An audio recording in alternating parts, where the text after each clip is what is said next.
We were on the second night of our annual scout camping trip, deep in the Pinecrest National Forest. I'm Scoutmaster Daniels, and I'd led these wilderness adventures for over a decade. Never had I seen anything like that night. At dusk, 18 of us set out on the moonlight hike. A tradition, flashlights off, only red filter lanterns allowed, to teach navigation by stars and shadows. Alex and his younger brother, Ben, did. The air was crisp, pine-scented, with a distant hum of cicadas. Laughter echoed among the trees until a sudden crack snapped us to silence. Ben. Alex's voice cut through the darkness as his flashlight beam danced frantically. We all turned. Where Ben had been standing right beside Alex, there was nothing but swaying grass.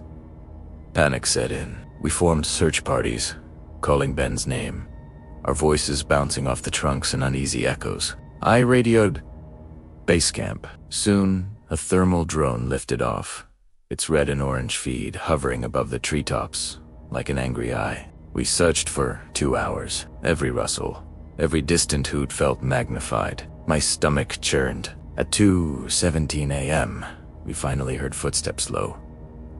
Dilabedan, the trail we'd swept minutes before. Alex raised his lantern. There, stepping into the circle of light, was Ben. He looked unharmed, calm, almost content. But there was something terribly wrong. His lantern beam caught his face, and I felt my throat tighten. His skin was too pale, his eyes too glassy. Alex staggered forward. Ben, he whispered. The boy's lips curved into a slow, closed mouth smile, one I'd never seen on him.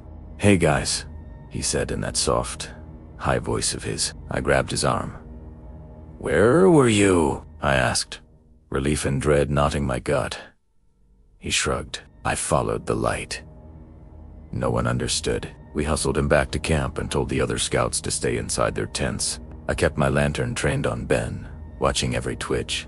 That night, the campfire crackled too loudly. The wind stuttered through the pines like a half-remembered whisper, and every twig snap sent my heart rate soaring. Ben sat on a log, untouched dinner at his feet. His brother hovered, confusion and fear in his eyes. I replayed the drone footage in my mind.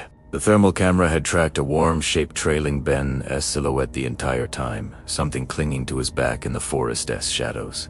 At sunrise, with soft pink light bleeding through the branches, I reviewed the footage. On screen, Ben walked alone until he reached a clearing. There, a large, amorphous-shaped, darker and colder than him pressed against his back like a predator riding a horse. It had no defined form, just a shifting mass that moved in perfect sync with Ben's strides. I paused the feed on a freeze frame. The shape's edges curled around his shoulders, as if embracing him. My skin crawled. I confronted Ben gently. Did you feel anything on your back? A hand, a breath? His eyes never met mine. No. I was just walking. Alex burst in then, anger cracking his voice. That's not Ben. I know my brother's face. This thing is wearing him. Ben turned to Alex.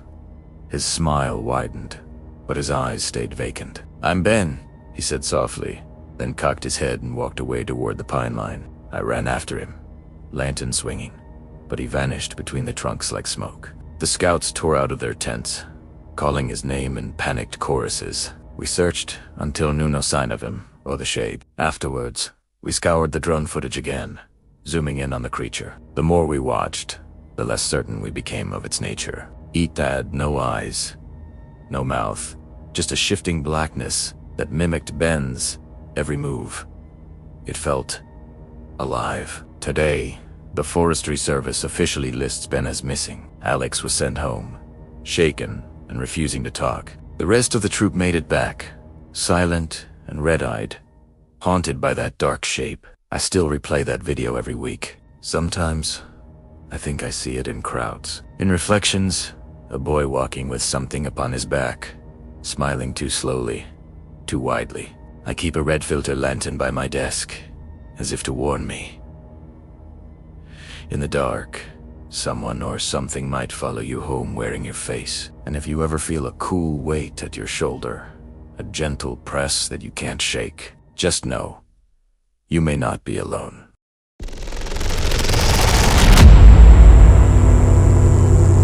It was our last night at Camp Redwood, a week-long scout trip deep in the northern woods.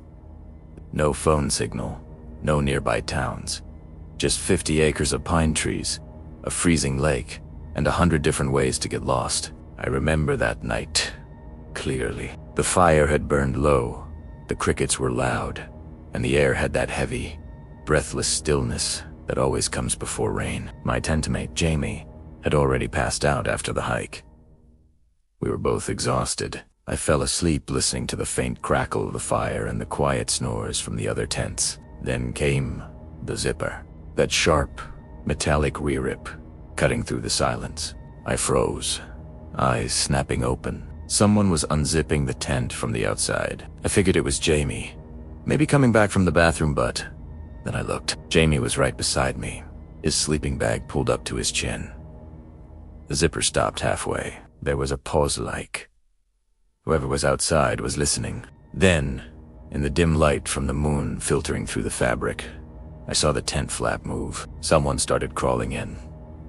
They moved slowly, hands first, then knees. I could only see the silhouette at first, but as my eyes adjusted, I saw a head, short hair, a scout uniform, the small frame of another kid. "Jamie," I whispered. "No," answered. The figure crawled the rest of the way in and lay down between us. The air suddenly felt colder, heavier. I didn't move, didn't breathe. I thought maybe one of the younger scouts had gotten scared and come into the wrong tent. But then I realized something was wrong. Jamie stirred and mumbled in his sleep something like, "What are you doing?"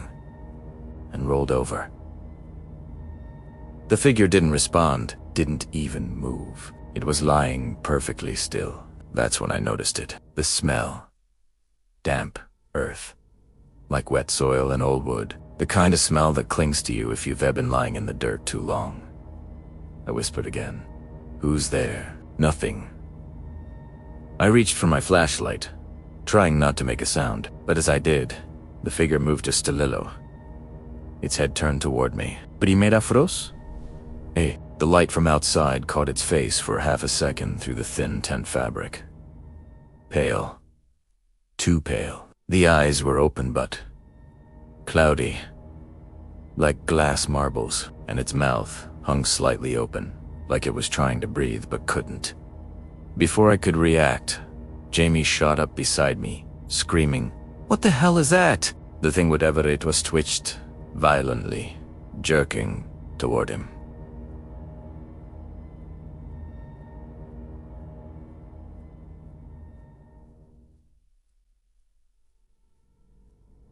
I didn't wait to see more. I grabbed the flashlight, turned it on, and shined it straight at its face. There was no one there.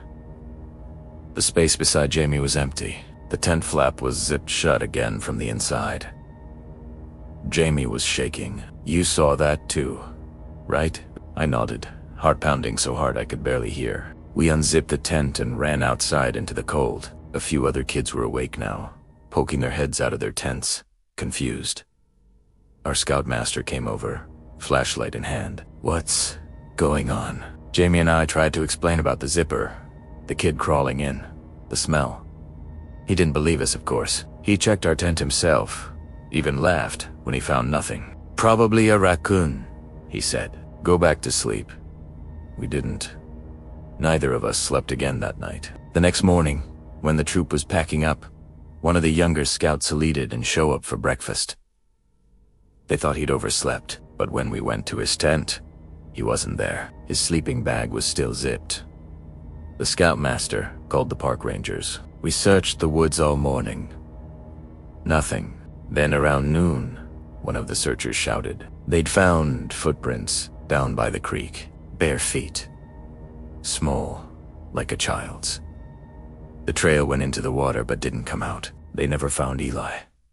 That night, when we finally got back to the main lodge, Jamie and I sat together, too tired to speak. He kept looking at his hands, shaking his head. "That wasn't Eli," he said quietly. "The thing in our tent, it didn't look like him." I didn't answer, because I knew he was right. It wasn't Eli, but it was wearing his uniform. A week later, the troop got a message from the park rangers. They'd set up motion-activated cameras around the site. Most of them caught nothing except one. At 2:37 a.m., the night after we left, the camera near our old campfire picked something up. A small figure, barefoot, in a dirty scout uniform, crouched by the ashes. It wasn't moving, just staring at the tents that were no longer there. And when the wind shifted, the camera's microphone picked up a faint sound like a zipper slowly opening and closing, over and over again.